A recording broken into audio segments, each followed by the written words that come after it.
नमः संस्कृताय विद्यार्थियों, मैं पूर्णिमा शर्मा आज आप सभी के लिए कक्षा सप्तम की संस्कृत पीयूषम पुस्तक से द्वितीय पाठा चित्रपाठा का शेष अर्थ लेकर प्रस्तुत हुई हूँ। इससे पहले की वीडियो में आपको इस पाठ का अर्थ बता दिया गया था। शेष अर्थ देखिए, आपको यहाँ तक अर्थ करवा दिया गया है। देखिए, यह है इंदिरा गांधी तक का, ठीक है। उसके आगे देखिए, आप पुस्तक लेकर भी बैठा करें जिससे कि आपको अच्छे से और समझ में आएगा। शुरू करते हैं। इयम का यह कौन है? इयम भारता अनुरागिणी परम विदुषी डॉक्टर एनी बेसेंट महोदया। यह भारत से प्रेम करने वाली परम विदुषी डॉक्टर एनी बेसेंट महोदया हैं। जैसा कि इनके नाम से भी आपको पता चल रहा है कि ये विदेशी थीं और विदेशी होने के बावजूद भी ये भारत से बहुत प्रेम करती थीं। अस्याः का विशेषता, इनकी क्या विशेषता थी? इयम जन्मना आंग्ल देशीय, देखिए आगे यहाँ पर, यह जन्म से अंग्रेज देश की थी, अर्थात ये विदेशी थी, अंग्रेजन थी। इयम हिंदू विश्वविद्यालय से निर्माणाय प्रभूतम धनम विस्तृतम भूखंडम च अददात। इन्होंने हिंदू विश्वविद्यालय के निर्माण के लिए प्रभुतम मतलब बहुत, धन, चा और बहुत बड़ा, विस्तृतम मतलब बहुत बड़ा, भूखंड मतलब पृथ्वी का टुकड़ा दिया। अब यहाँ ये नहीं लिखा है कि कितना धन दिया और कितना बड़ा भूमि का टुकड़ा दिया, यहाँ लिखा है बहुत अधिक, बहुत सारा धन और बहुत बड़ा भूमि का टुकड़ा दिया। तो पूरी लाइन का अर्थ हुआ, इन्होंने हिंदू विश्वविद्यालय के निर्माण के लिए बहुत धन और बहुत बड़ा भूमि का टुकड़ा दिया। अस्याः भाषणेषु रचनासु च संस्कृत वाङ्मयस्य संस्कृत भाषायाः च गौरवं प्रकाशितम् अस्ति। इनके भाषणों में और रचनाओं में संस्कृत वाङ्मय, वाङ्मय कहते हैं साहित्य, संस्कृत साहित्य का और संस्कृत भाषा का गौरव प्रकाशित है, अर्थात गौरव दिखाई देता है। इयं देशस्य स्वतंत्रताय महत्वपूर्णं योगदानम अकरोत्। इन्होंने देश की, कौन से देश की?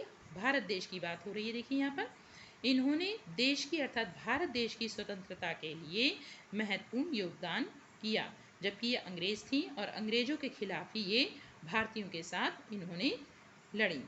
तो भारत की स्वतंत्रता में इनका महत्वपूर्ण योगदान है। आगे है लखनऊ नगरम। अब हम लखनऊ नगर में क्या क्या प्रसिद्ध है ये देखेंगे। लखनऊ नगरम उत्तर प्रदेश से राजधानी अस्ति। लखनऊ नगर उत्तर प्रदेश की राजधानी है। ये आप ही जानते हैं कि उत्तर प्रदेश की राजधानी लखनऊ है और हम जिस प्रदेश में रहते हैं उस प्रदेश का नाम है उत्तर प्रदेश। इदम प्राचीनम सुरम्यम च नगरम अस्ति। यह पुराना, प्राचीन मतलब प्राचीन, पुराना, और सुरम्य मतलब सुंदर नगर है। अत्र बहूनि दर्शनीयानि स्थानानि सन्ति। यहाँ बहुत से देखने योग्य स्थान हैं। अब कौन कौन से देखने योग्य स्थान हैं देखिए। यथा, उदाहरण दे रहे हैं, रेजिडेंसी स्थलम इमामबाड़ा भवनम सचिवालय भवनम आंचलिक विज्ञान केंद्रश्च। रेजिडेंसी स्थल, इमामबाड़ा भवन, सचिवालय भवन और आंचलिक विज्ञान केंद्र। इदम किम, यह क्या है? देखिए, सबसे पहले हमने इस पाठ में पढ़ा था अयम, फिर जो हमने पुल्लिंग के लिए पढ़ा था उसका मतलब था यह, फिर हमने स्त्रीलिंग वाले भाग में पढ़ा जहाँ पे स्त्रियों का वर्णन था, विदुषियों का वर्णन था, वहाँ पर हमने पढ़ा उसी शब्द के लिए इयम, और अब हम पढ़ रहे हैं इदम। तो देखिए, अयम जो प्रयोग किया जाता है वो पुल्लिंग के लिए प्रयोग किया जाता है, इयम जो प्रयोग किया जाता है वो स्त्रीलिंग के लिए, और इदम जो प्रयोग किया जाता है शब्द वो नपुंसकलिंग के लिए, ठीक है। तीनों का अर्थ एक ही है, केवल लिंग की वजह से यहाँ पर शब्द बदल गए हैं। इदम किम, यह क्या है? इदम रेजिडेंसी स्थलम अस्ति। यह रेजिडेंसी स्थल है। इदम अस्माकं देशभक्तानां आत्मत्यागम स्मारयति। यह हमारे देशभक्तों के आत्म बलिदान को की याद दिलाता है।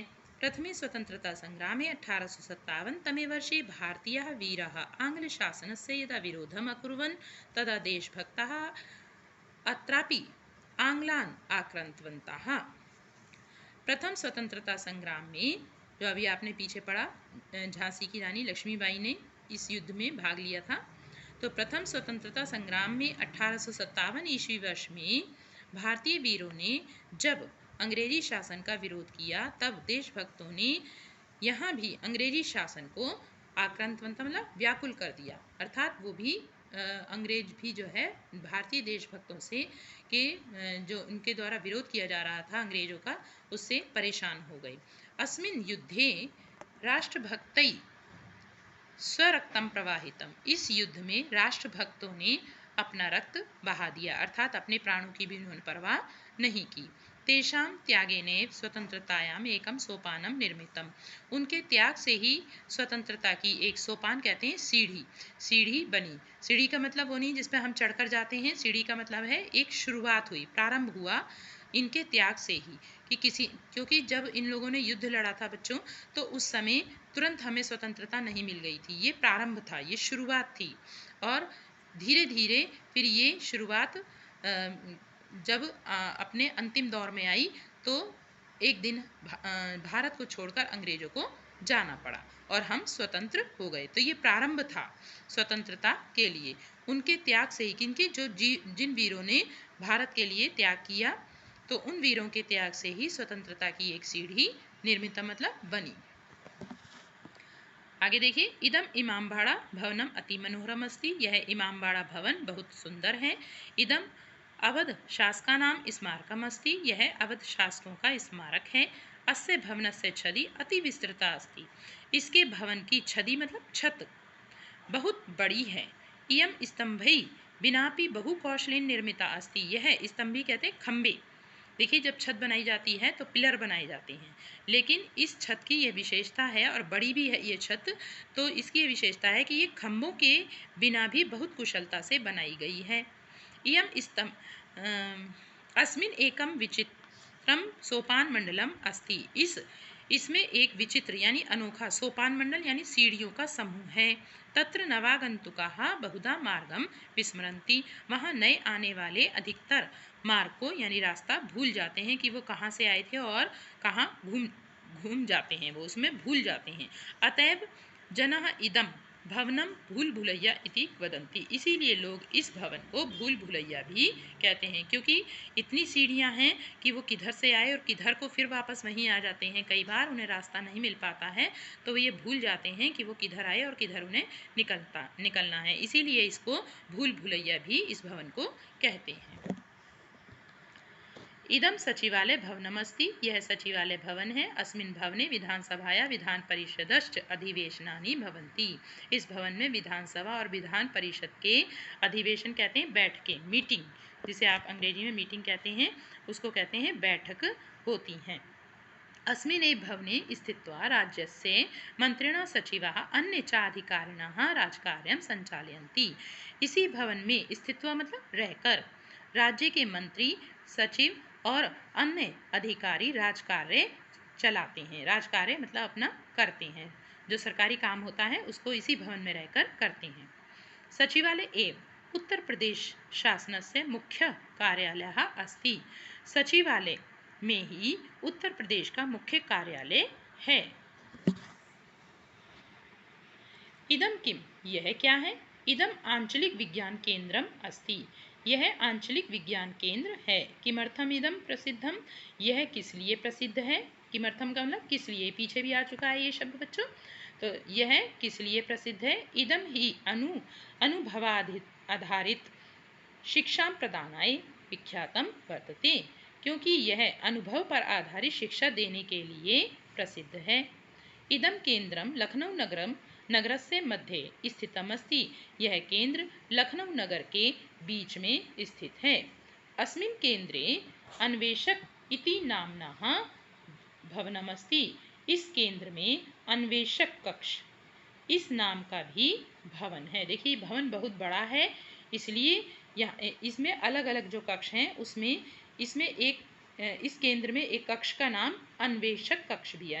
अन्वेषण का मतलब खोज करना, ठीक है, तो खोज करने का भी एक कक्ष है, तो उसको क्या कहते हैं? अन्वेषण कक्ष, इस नाम से जो है भवन है, इसमें अलग से एक भवन है। अस्य कक्षे भूजलीयान्वेषणम जैव प्रौद्योगिकी क्रांति व्यावहारिक विज्ञानम चेति तिस्रः दीर्घिका सन्ति, इस कक्ष में भूजलीय अन्वेषण, जैव प्रौद्योगिकी क्रांति और व्यवहारिक विज्ञान, ये 3 दीर्घिका हैं। दीर्घिका मतलब ये 3 जो हैं इसके भाग हैं। 3 इसमें ये अलग अलग विभाग हैं जिनको इन 3 नामों से जानते हैं। कौन कौन से 3 नाम बताएं? भूजलीय अन्वेषण, जैव प्रौद्योगिकी क्रांति, व्यवहारिक विज्ञान, ये 3 यहाँ के विभाग हैं अलग अलग। जैसे किस आपके विद्यालय में भी अलग अलग विभाग हैं। एक ही विद्यालय में कहीं पर आपको कंप्यूटर विभाग मिलेगा, कहीं पर आपको एग्जामिनेशन रूम मिलेगा, ठीक है, और कहीं पर आपको सांस्कृतिक कार्यक्रम का रूम मिलेगा। तो इसी तरह से इस भवन में ये अलग अलग विभाग हैं। दीर्घिका का मतलब है ये विभाग, ठीक है। तो आज ये पाठ का अर्थ यहीं पूर्ण हुआ। अगली वीडियो में इस पाठ के अभ्यास कार्य के साथ हम आपको मिलेंगे। आज के लिए इतना ही। धन्यवाद।